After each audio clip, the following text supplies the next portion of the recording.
बिस्मिल्लाहिर्रहमानिर्रहीम। Welcome back to our next session.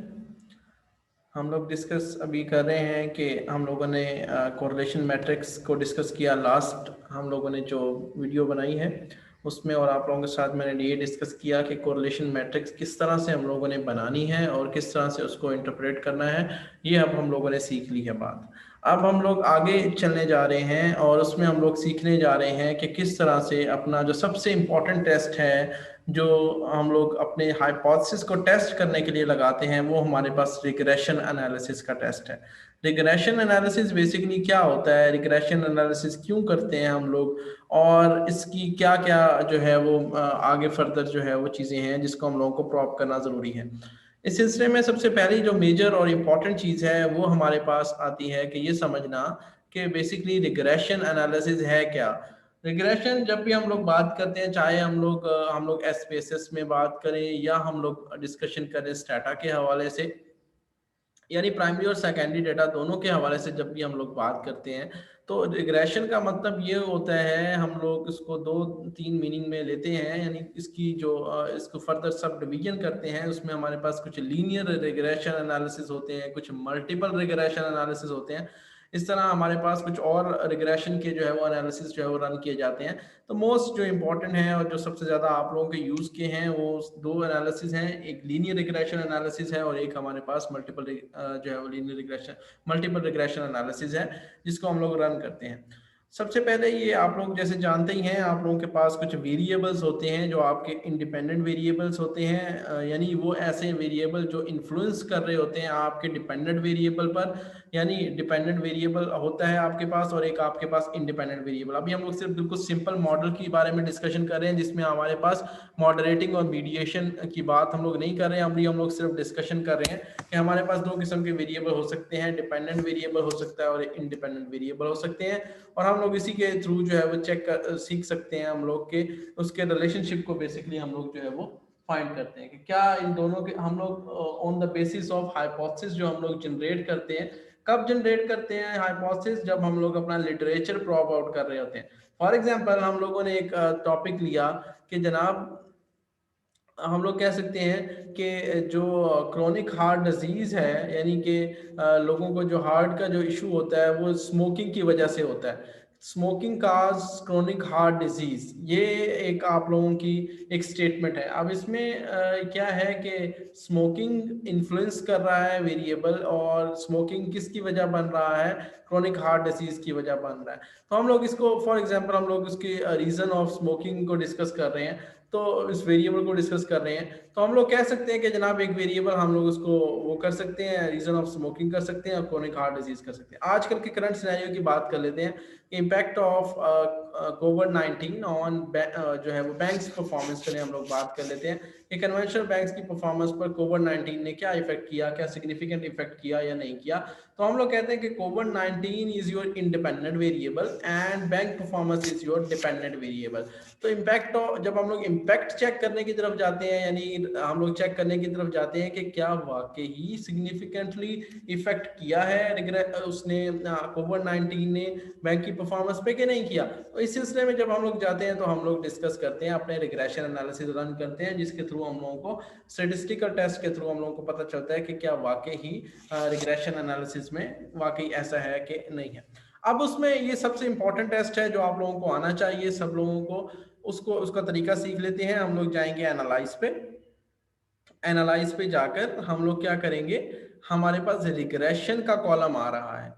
Regression का जो हमारे पास आ रहा है, इसमें हम लोगों ने लीनियर रिग्रेशन को हम लोगों ने सेलेक्ट करना है। और भी बहुत से ऑप्शन है, लेकिन अभी आप लोगों के लिए जो सीखना जरूरी है वो सिंपल रिग्रेशन को रन करना है। अभी हम लोग जो है वो सिंगल यानी लीनियर रिग्रेशन को रन करना सीख रहे हैं। यानी अगर हमारे पास एक इंडिपेंडेंट वेरिएबल है और एक डिपेंडेंट वेरिएबल है, तो हम लोगों ने इसको किस तरह से करना है। तो रिग्रेशन में जाएंगे, लीनियर रिग्रेशन पे जाएंगे, क्लिक ऑन करेंगे। यहाँ पर आप लोगों के सामने लिस्ट अवेलेबल है डिपेंडेंट वेरिएबल की, इंडिपेंडेंट वेरिएबल की।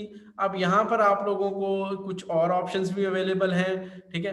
तो आपने क्या करना है इसमें, अब आपने अपने डिपेंडेंट वेरिएबल जो है वो पुट करना है। फॉर एग्जांपल हम लोग कह सकते हैं हमारा ये डिपेंडेंट वेरिएबल है, ठीक है। CV कल्चर वैल्यूज हमारा डिपेंडेंट वेरिएबल है, और हम लोग कह सकते हैं कि ये परफॉर्मेंस जो है वो हमारे पास इंडिपेंडेंट वेरिएबल है। हम लोग कहते हैं कि जो कल्चर जो है वो इफेक्ट होता है परफॉर्मेंस ऑफ द जो है वो अगर कंपनी की एक बहुत अच्छी परफॉर्मेंस है तो उसकी वजह से कल्चर जो ऑर्गेनाइजेशन का वो अच्छा, उसकी वैल्यूज जो है वो पॉजिटिवली इन्फ्लुएंस करती हैं, पॉजिटिवली बिल्ड ऑन होती हैं।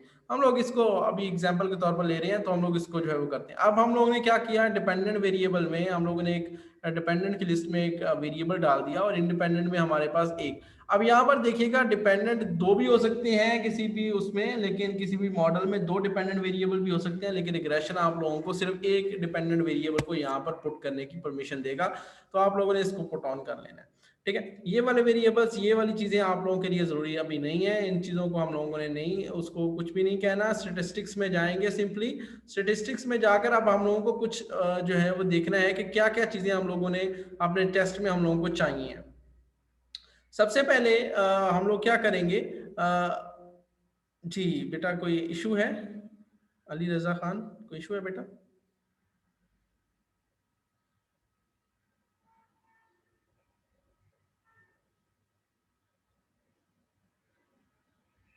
ओके, हम लोग सबसे पहले क्या करेंगे, लीनियर रिग्रेशन में जाएंगे। लीनियर रिग्रेशन में जाने के बाद हम लोग अब इस में स्टेटिस्टिक्स में देखेंगे कौन कौन से स्टेटिस्टिक्स हम लोगों को चाहिए। बाय डिफॉल्ट एस्टिमेट्स और मॉडल फिट का तो आ रहा है, अब हम लोगों को आर स्क्वायर चेंज भी चाहिए, ये चाहिए हम लोगों को। और यहाँ पर कॉलनैरिटी डायग्नोस्टिक है, अभी मैंने मल्टी कॉलनैरिटी की बात की थी, हम लोग इसको भी टिक ऑन कर सकते हैं। हमारे पास कोवेरियंस मैट्रिक्स है, कॉन्फिडेंशियल इंटरवल है, डिस्क्रिप्टिव वही है जो हम लोग ऑलरेडी मालूम कर चुके हैं। रेजिडुअल में हमारे पास डर्बन वाटसन टेस्ट है जो कि हम लोग यूज करते हैं मल्टी कॉलनैरिटी की वैल्यूज को चेकआउट करने के लिए कि क्या डाटा में कोई खराबी तो नहीं है, डाटा में कोई मल्टी कॉलनैरिटी तो नहीं है। ये हम लोग चीजें सीखेंगे किसी एक और, जब भी हम लोग एक सेशन रखेंगे उसमें हम लोग डायग्नोस्टिक जो है वो टेस्ट हम लोग रन करेंगे और उसमें जितनी प्रॉब्लम्स हैं उनके बारे में डिस्कशन करेंगे। फिलहाल के लिए ये देखिए कि हम लोगों को जो चीजें चाहिए हैं, आप लोगों को जो चीजें चाहिए हैं वो ये है, एस्टिमेट्स है, मॉडल फिट और आर स्क्वायर है। कॉलनैरिटी डायग्नोस्टिक को भी हम लोग टिक कर लेते हैं। स्टैटिस्टिक्स वाला ऑप्शन हमारा कंटिन्यू करते हैं हम लोग इसको, नहीं जी कंटिन्यू किया। प्लॉट्स हम लोगों को नहीं चाहिए अभी, सेव और ऑप्शन में भी हम लोग नहीं जाएंगे, ओके कर देंगे सिंपली। हमारे पास कुछ रिजल्ट्स ओपन होकर आ जाएंगे, लेट्स सी कि क्या रिजल्ट ओपन होकर आते हैं हमारे पास। ले जी, ले जी, हमारे पास ये रिजल्ट जो है वो हमारे सामने आ गए हैं। देखें जी, ये है जनाब आपके, अब इसको समझना बहुत ज़रूरी है, ध्यान से देखिएगा, इसको समझ लीजिएगा ताकि आप लोगों को आगे प्रॉब्लम ना हो। अब इसकी एक एक चीज़ को हम लोग समझते हैं कि क्या क्या चीज़ें हैं ये। अब हम लोगों ने सबसे पहले मॉडल समरी की तरफ आना है कि मॉडल समरी है क्या, मॉडल समरी में क्या क्या चीज़ें हैं और इसको किस तरह से हम लोगों ने इंटरप्रेट करना है। ये आप लोग जब भी थीसिस लिखेंगे, आर्टिकल लिखेंगे, तो ये चीज़ सबसे पहले आपके रिग्रेशन एनालिसिस में आएगी, मॉडल समरी। उसमें आपने क्या करना है, सबसे पहले आप लोगों के पास है आर की वैल्यू। आर क्या, आर की वैल्यू आ रही है 0.210।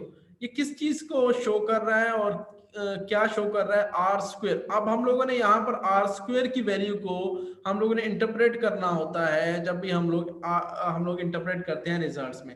तो आर स्क्वेयर की वैल्यू कह रही है कि जनाब 0.044। ये आर स्क्वेयर बेसिकली आपका predictive power of the model बताती है। Predictive power of the model का मतलब ये है कि आपके जितने इंडिपेंडेंट वेरिएबल हैं वो कितना एक्सप्लेन कर रहे हैं अपने डिपेंडेंट वेरिएबल को।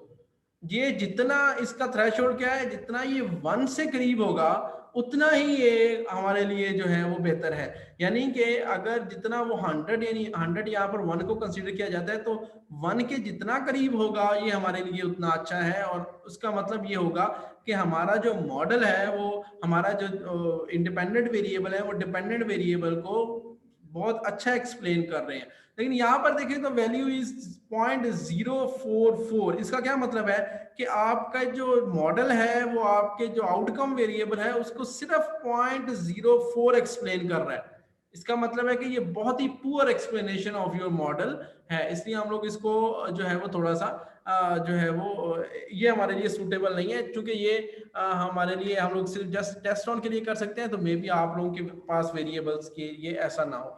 लेकिन आर स्क्वायर की वैल्यू हमारे पास, हम लोग कहते हैं कि जितनी 1 से करीब होगी उतना जो है वो हमारे लिए बेटर होगा, उतना अच्छा एक्सप्लेनेशन जो है वो कर रही है। ठीक है। लेकिन समटाइम स्टूडेंट परेशान हो जाते हैं, उनकी वैल्यू 0.56 आ रही होती है आर स्क्वायर की, 0.46 आ रही होती है, या पॉइंट जो है वो 67 आ रही होती है। तो अगर जो भी आर स्क्वायर की वैल्यू आ रही है वो आप लोगों के लिए आप उसके रिग्रेशन के रिजल्ट्स चेक करें। आपकी अगर वैल्यू आर स्क्वायर की अच्छी आ रही है, इसका मतलब ये है कि वो आपके जो मॉडल है वो बहुत अच्छा जो है वो है, और आपके जो आउटकम वेरिएबल को एक्सप्लेन आपके वेरिएबल जो है वो बहुत अच्छा करें। लेकिन ये एक्सेप्टेबल होता है, इसमें कोई ऐसा इशू नहीं होता, लेकिन अनलेस कि वो इतनी कम हो जितनी यहाँ पर 0.004 आ रही है इन प्राइमरी स्केल में। जब हम लोग स्टेटा की तरफ जाएंगे तो वहां पर इस चीज का थ्रेशोल्ड थोड़ा सा चेंज हो जाएगा, उसको भी डिस्कस करेंगे। अब अगली बात है हमारे पास एडजस्टेड आर स्क्वायर की, जो सेकंड चीज है जो आप लोगों को एक्सप्लेन करनी होती है अपने उसमें, adjusted R square. Adjusted R square और आर स्क्वायर में क्या डिफरेंट है? आर स्क्वायर की वैल्यू में जब हम लोग एरर टर्म्स को एलिमिनेट कर देते हैं तो हमारे पास एडजस्टेड आर स्क्वायर की वैल्यू बच जाती है। इसका मतलब ये है कि हम लोगों की जितनी भी एरर्स होती हैं, जितनी भी एरर टर्म्स होती हैं, जितनी भी वो चीजें जो हम लोग कह सकते हैं कि ये वाला रिजल्ट है जो हम लोगों ने प्रिडिक्ट किया और यहाँ ये वो प्योरिटी वाला रिजल्ट है, तो एडजस्टेड आर स्क्वायर की वैल्यू को हम लोग प्योर रिजल्ट कंसीडर करते हैं, और इसी को हम लोग जो है वो, क्योंकि इसमें एरर की जो एरर टर्म है उसको हम लोग रिमूव कर चुके होते हैं, तो हम लोग ये वाली वैल्यू कंसीडर आउट करते हैं। इसकी भी एक्सप्लेनेशन वैसी ही है, ये ऑलमोस्ट ये आर स्क्वायर की वैल्यू से कम होती है, कुछ ना कुछ पॉइंट्स कम होती है, समटाइम जो है वो 1-2 पॉइंट जो है वो कम हो सकती है। तो आर स्क्वायर की वैल्यू क्या शो कर रही है? आप लोगों की predictive power of the model use show कर रही है कि आपका जो मॉडल है, आपके जो इंडिपेंडेंट वेरिएबल है वो आपके डिपेंडेंट यानी आउटकम वेरिएबल को कितना एक्सप्लेन कर रहे हैं। This is called the R square या R predictive power of the model. अब आगे चलते हैं जनाब, यहाँ पर हम लोगों को इसकी standard error of the estimates की जरूरत नहीं है एक्सप्लेन करने की, आर स्क्वायर चेंज को एस्टिमेट करने की जरूरत नहीं है। अब हम लोग आ जाते हैं थोड़ा मॉडल की फिटनेस की तरफ कि क्या हमारा मॉडल फिट है। इस चीज को देखने के लिए हम लोग F change, fitness of the model को देखते हैं। अगर हमारे पास यहाँ पर देखें significant value of F change is 0.00, इसका मतलब है अगर ये इसका थ्रेशोल्ड भी वही है, इसको 0.05 से जो है अब होना चाहिए, कम होना चाहिए। अगर ये कम है तो ये आपका सिग्निफिकेंट है। और यहाँ पर देखें आपकी जो एफ चेंज की वैल्यू है वो 10 से थ्रेशोल्ड है कि 10 से ज्यादा हो तो आप लोगों का मॉडल फिट होता है। मॉडल फिटनेस से मतलब क्या? आपके डिपेंडेंट और इंडिपेंडेंट वेरिएबल्स के दरमियान जो रिलेशनशिप है और जो उसका मॉडल है वो फिट है फॉर फर्दर एनालिसिस के लिए। तो इसकी वैल्यू को हम लोग एफ चेंज की वैल्यू को यानी एफ स्टैटिस्टिक्स की वैल्यू को मॉडल फिटनेस को शो करने के लिए यूज करते हैं। इसकी सिग्निफिकेंस एफ चेंज को देखते हैं और एफ चेंज की वैल्यू को कंसीडर किया जाता है। ये हम लोगों की मेजर वैल्यूज होती हैं मॉडल समरी में, जो हम लोगों ने प्रेजेंट करनी होती है अपने थीसिस में या अपने आर्टिकल में। इसमें हमारे पास आर स्क्वायर की वैल्यू, एडजस्टेड आर स्क्वायर की वैल्यू, और हमारे पास एफ चेंज की वैल्यू और सिग्निफिकेंस एफ चेंज की वैल्यू शामिल है। मूव करते हैं जनाब आगे की तरफ। अनोवा क्या है? अनोवा टेस्ट यूज क्यों हो रहा है? अनोवा में हम लोगों ने बेसिकली ये देखना है, अनोवा और मनोवा के दो टेस्ट हैं जो हम लोग यूज करते हैं। यहाँ पर जो एफ स्टेटिस्टिक्स की वैल्यू है ये ऑलमोस्ट यहाँ पे भी हम लोगों को पता चल सकता है, लेकिन यहाँ की जो इसकी सिग्निफिकेंस वैल्यू और इसकी सिग्निफिकेंस वैल्यू सेम होती है। ये बेसिकली मॉडल फिटनेस को, एफ चेंज वही है, ये मॉडल फिटनेस वाला ही है, इसको हम लोग अनोवा में हम लोग शो करते हैं। अनोवा में हम लोग कहते हैं कि हमारे एफ की वैल्यू इतनी है और हमारे सिग्निफिकेंस की वैल्यू इतनी है, इसलिए हमारे पास ये मॉडल फिट है और हम लोग इसको फर्दर जो है वो प्रोसीड कर सकते हैं। ठीक है। रिग्रेशन की वैल्यू और रेजिडुअल की वैल्यू हम लोग शो आउट नहीं करते, ना हम लोग शो करते हैं बट इसको एक्सप्लेन करने की जरूरत नहीं होती। ठीक है जी। अच्छा, DF basically degree of freedom को जो है वो बता रहा है, इसको भी हमें एक्सप्लेन करने की जरूरत नहीं है, ये भी मेजरली डिस्कस नहीं होती।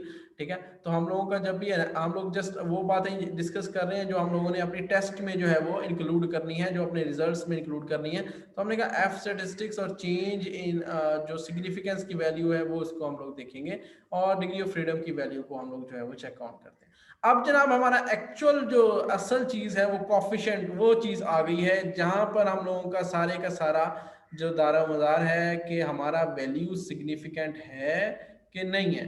अब यहाँ से हम लोगों को बेसिकली पता चलेगा कि हमारे वैल्यू ऑफ हमारा जो रिलेशनशिप बिटवीन द वेरिएबल है वो सिग्निफिकेंट है कि नहीं है। यहाँ पर सबसे पहले देखें जनाब, मॉडल 1 में आपको कांस्टेंट नजर आ रहा है। कांस्टेंट आप लोगों के डिपेंडेंट वेरिएबल को शो करता है। आपका जो डिपेंडेंट वेरिएबल है उसका नाम शो नहीं होता आपके कोफिशिएंट में, बल्कि आप लोगों का वो क्या शो होता है यहाँ पर, यहाँ पर वो शो होता है उसका कांस्टेंट के नाम से वो शो हो रहा होता है, बट इसका मतलब क्या होता है, डिपेंडेंट वेरिएबल। अब देखिए जनाब, इसमें सबसे पहले हम लोग देख लेते हैं बीटा की वैल्यू हम लोगों को दी गई है, स्टैंडर्ड एरर की दी गई है, standard coefficient beta, T statistics की वैल्यू दी गई है और सिग्निफिकेंस की वैल्यू दी गई है। अब हम लोगों को जो मेजरली दो रिजल्ट्स यहाँ पर दो चीजों की बेस पर रिजल्ट्स को हम लोगों ने प्रिडिक्ट करना होता है, वो हमारे पास होती है बीटा की वैल्यू और सिग्निफिकेंस की वैल्यू। एक और बात बड़ी इंपॉर्टेंट याद रखिएगा, यहाँ पर हम लोगों की कांस्टेंट की वैल्यू अगर सिग्निफिकेंट नहीं भी आती तो इट डजंट मैटर, हम लोगों को इससे ज्यादा गर्ज नहीं है। हमारे जो इंडिपेंडेंट वेरिएबल्स की वैल्यू है उसको हम लोगों ने एक्सप्लेन करना होता है, क्योंकि हम लोग यानी पीएफ कंप्यूटेड का इफेक्ट चेक करते हैं कांस्टेंट वेरिएबल पर है कि नहीं है, तो हम लोग उसका रिलेशनशिप चेक कर रहे होते हैं, तो इसको हम लोग इग्नोर करते हैं, इसको हम लोग जो है वो अपने एनालिसिस में रन भी करते हैं और उसको रिपोर्ट भी करते हैं, बट इसकी एक्सप्लेनेशन नहीं देते। अच्छा, फिर हम लोग आगे मूव करते हैं, जरा एक मिनट अजान हो जाए फिर हम लोग इसको जो है वो चलिए जी कंटिन्यू करते हैं। हम लोग डिस्कस कर रहे थे अनोवा के टेस्ट के बारे में, अनोवा डिस्कस कर लिया था रिग्रेशन में, और हम लोग डिस्कस कर रहे थे कोफिशिएंट की वैल्यूज को। यहाँ पर देखें जनाब, आपके इंडिपेंडेंट वेरिएबल्स की जो कोफिशिएंट की वैल्यू है वो आप लोगों के पास कुछ वैल्यूज शो हो रही हैं। पीएफ कंप्यूटेड के नाम से एक मॉडल है और उसमें हमारे पास कुछ वैल्यूज शो हो रही हैं। इसमें बीटा की वैल्यू है, स्टैंडर्ड एरर की वैल्यू है, बीटा टी स्टैटिस्टिक्स और सिग्निफिकेंस की वैल्यू है, और आगे कॉलनैरिटी टेस्ट है, टॉलरेंस वैल्यू और वीआईएफ वैल्यू, इसको भी डिस्कस करते हैं। अच्छा, यहाँ पर जो सबसे इंपॉर्टेंट चीज है वो ये है बीटा, यानी बी जो है वो बेसिकली जो है वो डिनोट कर रहा है बीटा को 0.182। अब इसके साइंस बड़े इंपॉर्टेंट हैं, साइंस इसके समझना बहुत इंपॉर्टेंट है। अगर यहाँ पर नेगेटिव साइन है और उसको फिर हम लोग चेक करेंगे, और इसके पॉजिटिव साइन अगर को यहाँ पर पॉजिटिव होगा तो फिर साइन नहीं देता, वो ऑटोमेटिकली ऑब्जर्वेबल होता है कि ये पॉजिटिव है। अगर नेगेटिव यहाँ पर आ जाए तो इसका नेगेटिव। अच्छा, ये चीज बेसिकली बीटा की वैल्यू हम लोगों को क्या बताती है कि relationship between the dependent and independent variables are positively significant और नेगेटिवली सिग्निफिकेंट। इसका मतलब यह है कि सिग्निफिकेंट तो है, लेकिन सिग्निफिकेंट का क्या लेवल क्या है, नेगेटिव है या पॉजिटिव है। अगर तो यहाँ पर कोई साइन नहीं शो कर रहा है तो पॉजिटिवली इफेक्ट कर रहा है, हम लोग कहते हैं। अब ये फॉर एग्जांपल हम लोग ये कह रहे हैं कि जनाब कोविड-19 का इफेक्ट फर्म की परफॉर्मेंस पर पॉजिटिव हो रहा है या नेगेटिव हो रहा है, तो इस रिजल्ट में हम लोग अगर कोविड-19 को हम लोग इसको यहाँ पर कंसीडर करें कि ये कोविड-19 है और इसकी बीटा की वैल्यू 0.182 है और इसकी सिग्निफिकेंट वैल्यू देखें तो 0.000 है। मैंने वो सिग्निफिकेंट का जो थ्रेशोल्ड आप लोगों को पहले बताया कि थ्रेशोल्ड क्या है, कि आपकी वैल्यू 0.005 से कम हो तो आपका बेहतरीन जो है वैल्यू जो है वो सिग्निफिकेंट कंसीडर की जाती है। अगर value of your significance is less then और लोअर देन 0.05 तो हम लोग कहते हैं कि ये वैल्यू सिग्निफिकेंट है, ये relationship between the independent and dependent variable is significant. तो हम लोग देखेंगे जो बीटा की value is 0.182 and significance value is 0.000। यहाँ पर आप लोग ये कंसीडर करेंगे ये जो पीएफ कंप्यूटेड है इसकी जगह आप लोग कोविड-19 कंसीडर करें कि जो हमारा इंडिपेंडेंट वेरिएबल है वो कोविड-19 है। आप कह सकते हैं कि कोरोना वायरस का जो इफेक्ट आपके डिपेंडेंट वेरिएबल पर यानी आपकी बैंक की परफॉर्मेंस पर वो सिग्निफिकेंट इफेक्ट है, और यहाँ पर जो बीटा की वैल्यू शो कर रही है वो ये शो कर रही है कि पॉजिटिव इम्पैक्ट है। अब पॉजिटिव का क्या मतलब है, इम्पैक्ट तो कर रहा है, इसका मतलब ये है कि कोरोना वायरस जो है वो कोरोना वायरस की वजह से बैंक की परफॉर्मेंस में सिग्निफिकेंटली इफेक्ट हुई है और वो पॉजिटिवली इफेक्ट हुई है। ठीक है, अभी हम लोग हाइपोथेसिस कर रहे हैं, हम लोग कोई रियल में फैक्ट्स की बात नहीं कर रहे हैं, हम लोग जैसे अज्यूम कर रहे हैं। तो हम लोग कहते हैं कि जनाब ये वैल्यू बीटा की वैल्यू उसके पॉजिटिविज्म या नेगेटिविज्म की बात करती है, पॉजिटिव इफेक्ट या नेगेटिव इफेक्ट की बात कर रही है, और यहाँ पर जो सिग्निफिकेंट की वैल्यू है ये हम लोगों को ये बता रही है बेसिकली कि जनाब आपके वेरिएबल सिग्निफिकेंट है कि नहीं। तो यहाँ पर ये पता चला कि जनाब आपका जो इंडिपेंडेंट वेरिएबल है वो डिपेंडेंट वेरिएबल के साथ उसका रिलेशनशिप सिग्निफिकेंट है और पॉजिटिव रिलेशनशिप है।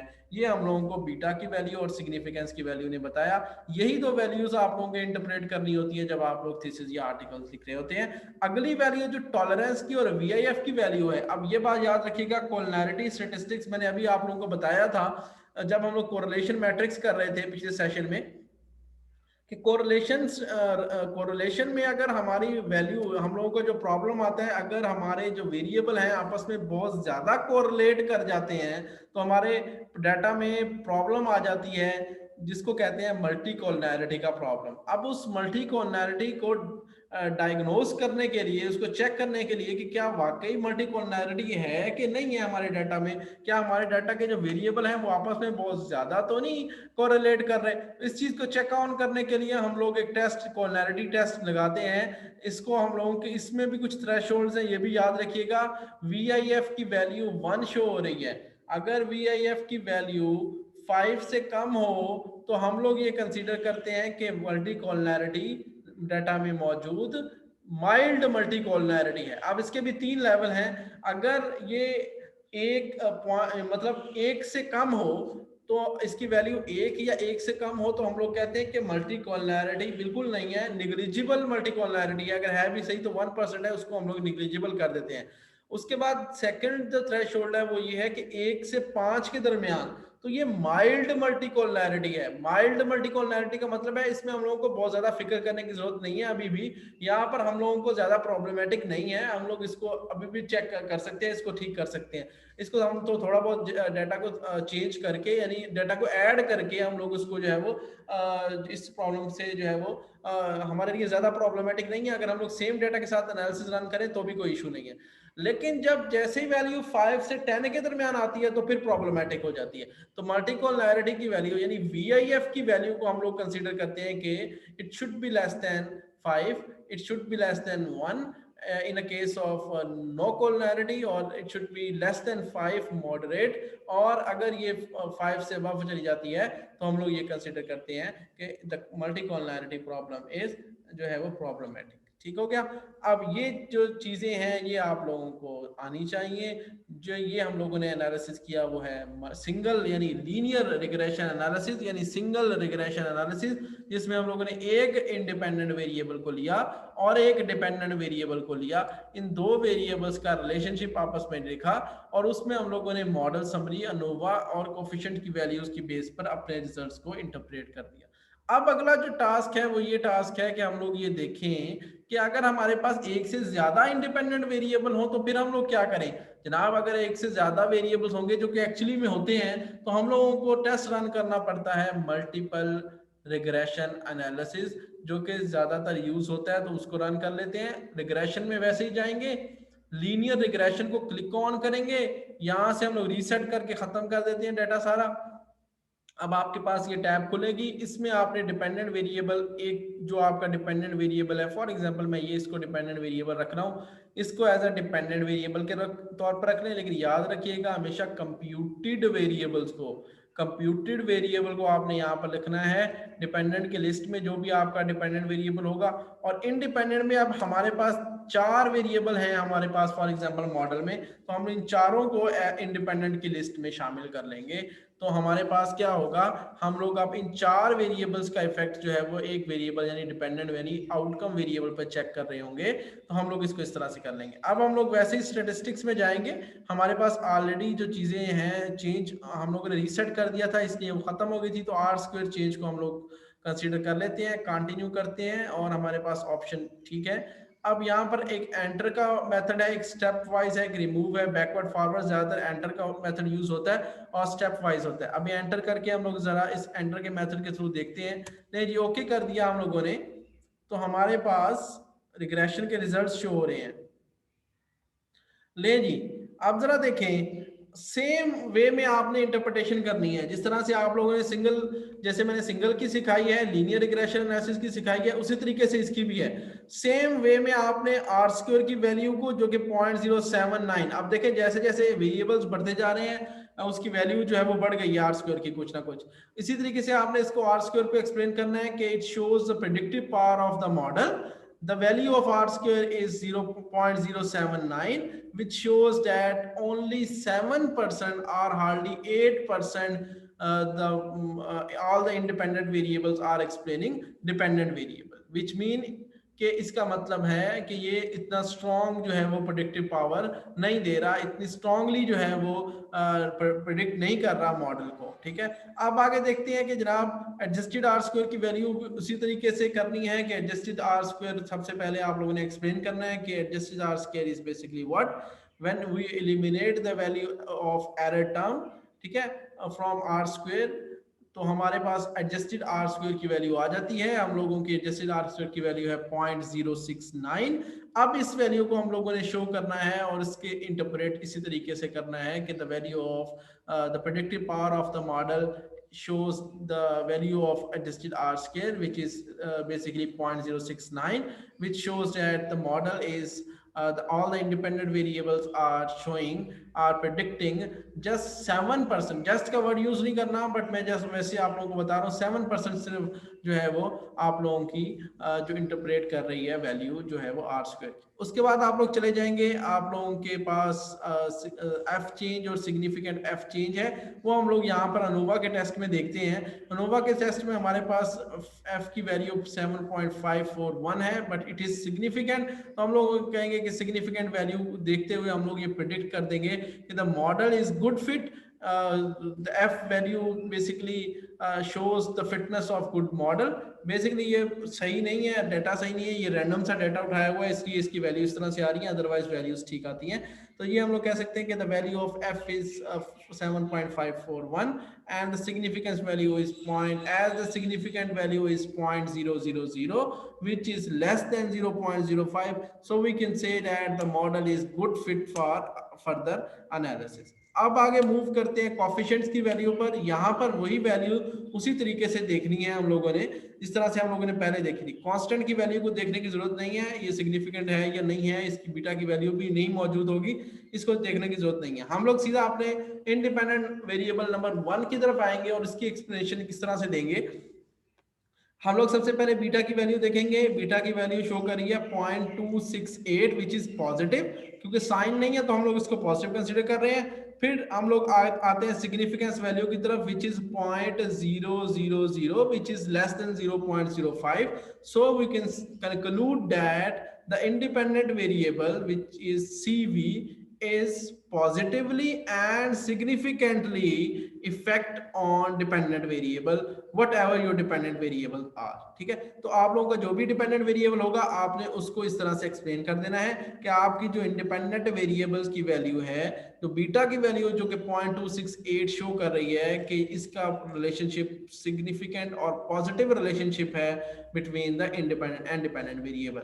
सेकंड देखें तो AI कंप्यूटेड में देखें तो यहाँ पर बीटा की वैल्यू आ रही है 0.010 which is again positive, but the value of significant is negative। Significant is 0.887 which is much higher than 0.05। देखें तो 0.887 बहुत ज्यादा है 0.05 से, तो हम लोग ये कंक्लूड कर सकते हैं कि as the value of significance is 0.887। जब वैल्यू सिग्निफिकेंट ही नहीं रहती तो इससे कोई फर्क नहीं पड़ता कि पॉजिटिव इंपैक्ट पड़ रहा है या नेगेटिव इंपैक्ट पड़ रहा है। अगर वैल्यू सिग्निफिकेंट है फिर हम लोगों ने उसकी बीटा की वैल्यू को रिपोर्ट करना है और फिर हम लोगों ने ये बताना है कि उसका सिग्निफिकेंट और पॉजिटिव है या नेगेटिव है। लेकिन अगर वेरिएबल की सिग्निफिकेंसी ही नहीं आ रही, अगर एक वेरिएबल सिग्निफिकेंटली इफेक्ट ही नहीं कर रहा हमारे जो वेरिएबल पर, दूसरे डिपेंडेंट वेरिएबल पर, फिर हम लोगों को कोई जरूरत नहीं है अपने बीटा वैल्यू को एक्सप्लेन करने की, कि हम लोगों को रिलेशनशिप बताने की कि क्या ये वेरिएबल जो है वो पॉजिटिवली इन्फ्लुएंस कर रहा है या नेगेटिवली इन्फ्लुएंस कर रहा है। Same is the case with FI computed. इसकी भी इसी तरीके से आप देखेंगे, इसकी भी सिग्निफिकेंट वैल्यू 0.922 है, इसका मतलब है ये भी सिग्निफिकेंटली इफेक्ट नहीं कर रहा। और लास्ट वेरिएबल हमारे पास है PF कंप्यूटेड। अब इसकी जरा थोड़ी सी गौर से देखिएगा, इसकी सिग्निफिकेंट वैल्यू आ रही है 0.042, द थ्रेशोल्ड इज 0.05। 0.05 से कम हो तो हम लोग इसको कंसीडर करेंगे। तो ये हम लोगों को बता रहा है कि basically the value is lower than 0.05, so we can consider it. हम लोग इसको कंसीडर कर सकते हैं।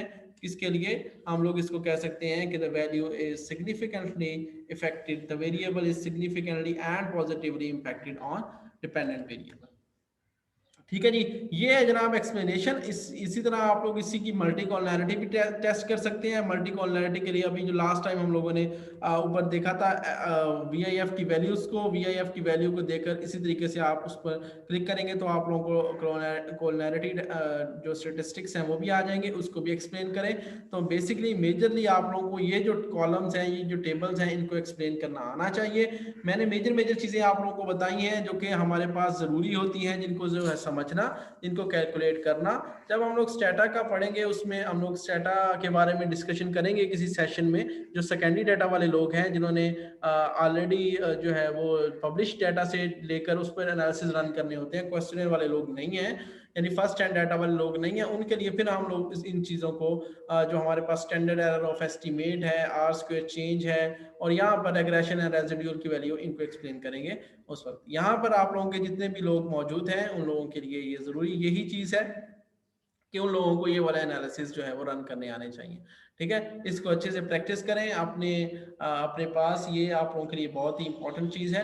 अभी हम लोग नेक्स्ट, अभी अगर आप लोगों का कोई क्वेश्चन है तो आप लोग क्वेश्चन इससे रेलेवेंट पूछ सकते हैं, हम लोग इसको जो है वो अभी, ताकि अभी हमारे पास कुछ टाइम है तो हम लोग उसको जो है वो कर सकें। अभी अगर आप लोगों को रिग्रेशन एनालिसिस में कोई इशू है तो काइंडली पूछ लें जी। अगर कोई भी इशू है तो शाबाश, उसको आप इनकॉर्पोरेट कर सकते हैं।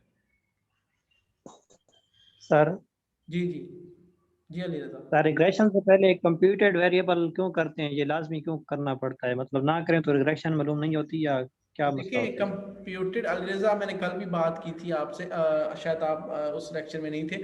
हमने ये डिस्कस किया था कंप्यूटेड वेरिएबल क्यों करने हैं। हमने कहा था हमारे पास एक वेरिएबल है, अब देखें यहाँ पर एक वेरिएबल है, उसके आगे 6 क्वेश्चन हैं। हम लोगों ने इन 6 क्वेश्चन के अगेंस्ट जो रिस्पॉन्स आएगा उनको क्यूमुलेटिवली हम लोगों ने एड्रेस करना है, ना कि हम लोगों को यानी एक क्वेश्चन के रिस्पॉन्स को हम लोगों ने ऐड नहीं करना। ये जो 6 क्वेश्चन है, बेसिकली ये 6 क्वेश्चन के 6 क्वेश्चन क्या कर रहे हैं, ये एक वेरिएबल को एक्सप्लेन कर रहे हैं। ठीक है, एक वेरिएबल को एक्सप्लेन करें, इसलिए हम लोगों को इसको कंप्यूट करके इन 6 को एक बनाना पड़ेगा, क्योंकि ये एक ही वेरिएबल के एलिमेंट है बेसिकली। अब ये अकाउंटिंग इंफॉर्मेशन, जैसे आपका अपना कोई वेरिएबल होगा, हम लोग कह सकते हैं आपका कोई वेरिएबल है, आप ये चेक करना चाहते हैं कि थैलेसीमिया के जो मरीज हैं उनका जो वहां पर जो क्रोनिक वहां पर जो लोग उनकी केयर टेकर्स हैं उन पर उनका जो है वो किस तरह से ख्याल रखते हैं। और हम लोग फॉर एग्जांपल एक जो है वो केयर टेकर का वर्ड यूज कर लेते हैं, जो आप लोगों के जो है वो सोशियोलॉजी के में भी रेलेवेंट हो, तो हम लोग कहते हैं केयर टेकर के रेलेवेंट हम लोग 6 क्वेश्चन बनाते हैं। एक वेरिएबल है, उसके फर्दर हम लोग उसको जो है वो मूव करके 6 क्वेश्चंस की तरफ जाते हैं। उसके 6 क्वेश्चंस, वो बेसिकली वो 6 क्वेश्चन आपके एक वेरिएबल को एक्सप्लेन कर रहे होते हैं। जब हम लोगों ने उसका रिस्पॉन्स ले लेना होता है, तो हम लोग जब टेस्ट यानी रिग्रेशन की तरफ जाते हैं, तो हम लोगों को उनका क्यूमुलेटिव, हमारे पास एक फिगर होनी चाहिए, एक पॉइंट होना चाहिए। अब देखिए यहाँ डेटा व्यू पे जाएं तो अब आप लोगों के पास तो बहुत से फिगर्स हैं, AI के रेलेवेंट, AI के रेलेवेंट, AI2 के रेलेवेंट, 3 के रेलेवेंट, 4 के रेलेवेंट, 5 के रेलेवेंट, 6 इसके क्वेश्चन थे और इसके रेलेवेंट आपके पास इतने ज्यादा फिगर्स हैं। ठीक है, अब आप इसको अगर एक एक क्वेश्चंस को रन करेंगे तो ये पॉसिबल नहीं है, रिग्रेशन आपको इजाजत नहीं देता कि आप एक क्वेश्चन को जो है वो रन करें। इसलिए कहा जाता है कि कंप्यूट कर लें वेरिएबल, ताकि आपका ये जो 6 हैं ये एक वेरिएबल बन जाए, क्योंकि हैं भी वो एक ही वेरिएबल के क्वेश्चन। तो इस तरह आप लोगों का एक कॉम्युलेटिव रिजल्ट जो है वो शो हो जाता है। ठीक है जी, क्लियर होगी बात? बहुत समझ आ गया सर, थैंक चलिए यू। गुड जी। कोई और क्वेश्चन शाबाश इससे रेलेवेंट, कोई और क्वेश्चन रिग्रेशन के रेलेवेंट है तो आप पूछ लें, क्योंकि ये आप लोगों के लिए बहुत ज़रूरी है आप लोगों को समझना। इसी की बेस पर आप लोगों के सारे एनालिसिस रन होते हैं।